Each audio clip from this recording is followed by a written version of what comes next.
Bienvenue à la communauté d'études quotidiennes de la Bible. Nous remercions tous les membres de la communauté qui étudient avec nous chaque jour.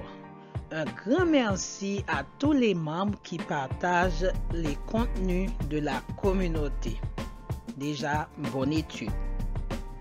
Nous étudions cette semaine la leçon 9 qui a pour titre « Béni soit celui qui vient au nom du Seigneur ». Verset à mémoriser, la pierre que les bâtisseurs ont rejetée est devenue la principale, celle de l'angle. C'est du Seigneur que cela est venu. C'est une chose étonnante à nos yeux. Psaume 118, versets 22 et 23. Prions le Seigneur.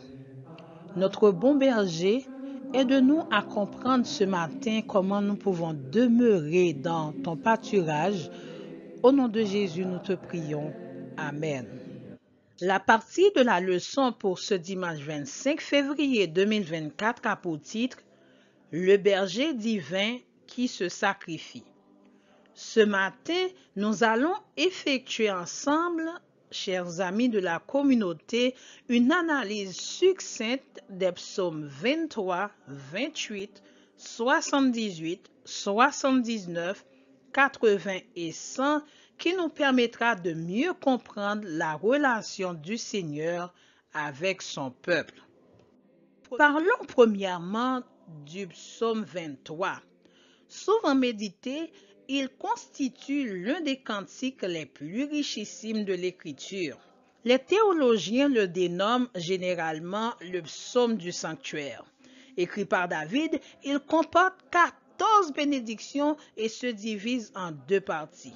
Dans la première partie, David nous décrit son berger fidèle, versets 3 à 4. Dans la seconde, il s'adresse directement à son protecteur au verset 4 à 6. Deuxièmement, prenons le psaume 28. Il est un cri de détresse de David, mais le psalmiste en profite pour adresser également ses remerciements à Dieu pour la délivrance qu'il lui a octroyée. Les commentaires bibliques, particulièrement ceux réalisés par Chemin de Vie, nous indiquent que ce psaume a été rédigé suite à la révolte d'Absalom, fils de David. Vous pouvez lire chez vous 1 Samuel 30, verset 6, afin de mieux comprendre la situation dans laquelle se trouvait David à ce moment-là. Nous avons troisièmement le psaume 78. C'est un psaume, mes chers amis de la communauté, qui étale les faits historiques du peuple d'Israël pour mettre en lumière ses aventures avec Dieu afin de raffermir la foi de la génération future. Quatrièmement, il y a le psaume 79. C'est un psaume qui a été écrit par Asaph pour réclamer la miséricorde de Dieu après la destruction du temple de Jérusalem par les Babyloniens. Regardons ensemble, cinquièmement, le psaume 80. Rédigé également par Asaph dans le même contexte que le psaume 79, le psalmiste a adopté un style différent dans la rédaction de ce texte.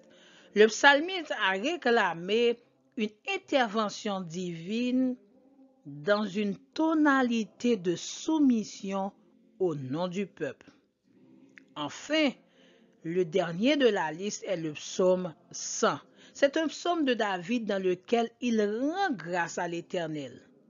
Toute la terre est appelée dans ce psaume à célébrer le nom de ce bon berger. En lisant ces psaumes, même si les circonstances de leur rédaction sont différentes, mais les psalmistes ont tous parlé de Dieu comme un berger fidèle. Chers amis de la communauté, Dieu guide et soutient son peuple en toute occasion.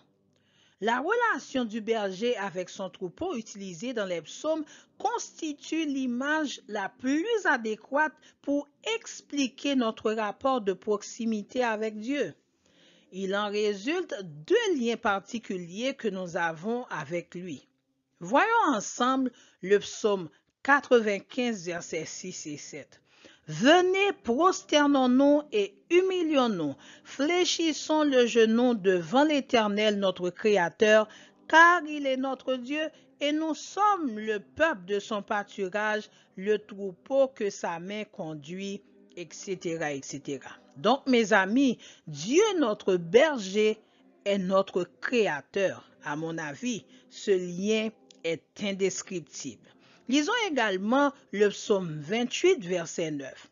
Sauve ton peuple et bénis ton héritage. Sois leur berger et leur soutien pour toujours.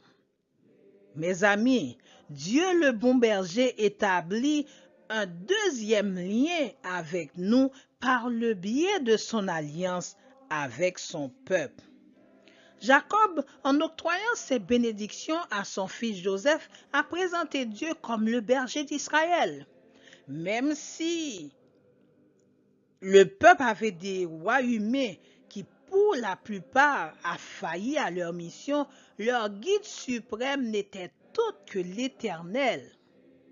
Jean 10, versets 11 à 15 décrit parfaitement le rapport de notre berger Jésus-Christ avec nous, ainsi que l'attitude d'un berger imposteur. Mes bien-aimés de la communauté, restons dans le pâturage sous la protection de notre berger qui s'est offert en sacrifice pour nous. Il pourvoit et il pourvoira toujours à nos besoins. Nous vous donnons rendez-vous à la partie du lundi. Prions le Seigneur. Éternel Dieu, merci de nous avoir assistés dans l'étude de ta parole en ce matin. Nous te prions au nom de Jésus. Amen.